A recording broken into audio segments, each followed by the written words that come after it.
Karena biar orang-orang expert di bidangnya itu yang bisa menjelaskan ya secara ilmiah dan juga tentunya bisa dipertanggungjawabkan.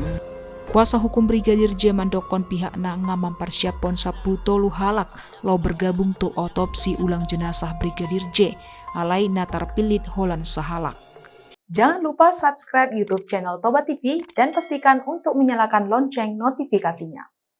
Pangidoni keluarga Brigadir Nofriansah Yosua Huta Barat asa diautopsi ulang ngadi jalo Kapolri Denggan. Jala autopsi ulang dijadwal hot di RSUD Jambi di Arena Enengro Rabu 27 Juli 2022. Autopsi pemeriksaan warga sambung kami juga mambar ini. Pitutu 10 halak dokter forensik Nagabe tim gabungan dokter Sian Polri, Perhimpunan Dokter Forensik Indonesia Manang PDFI, nalau mengotopsi ulang jenazah Brigadir Joshua Huta Barat. Kadif Humas Polri Irjen Dedi Prasetyo mandokon tim forensik lau berangkat di hari Selasa 26 Juli 2022. Ekshumasi dibayar di Jambi jala mangalibaton Perhimpunan Dokter Forensik Indonesia. Haputusan lo membongkar ulang makam Brigadir J asa diotopsi ulang. Pandok nisi Dedi dung penyidik mengkoordinasi tu pihak kuasa hukum Brigadir J nang tu Perhimpunan Kedokteran Forensik Indonesia.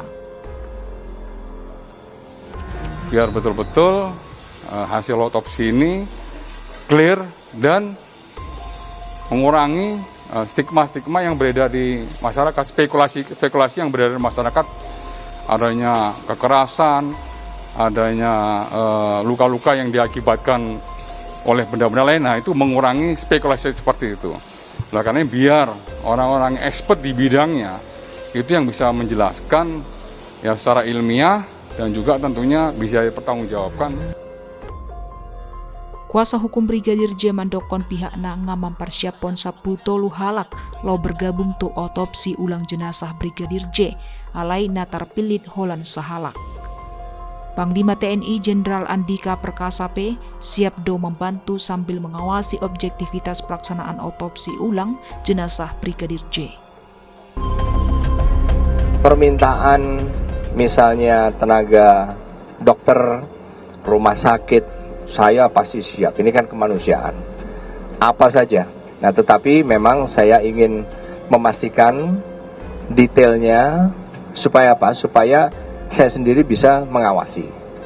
Mengawasi objektivitas itu kan tidak mudah di lapangan. Sehingga saya harus pasti rumah sakit mana, tim dokternya pun kita pilih yang senior, dan yang lebih penting memang terkendali. Terkendali dalam arti tidak ada intervensi sedikit pun, sehingga mereka bisa memberikan opini yang benar-benar objektif.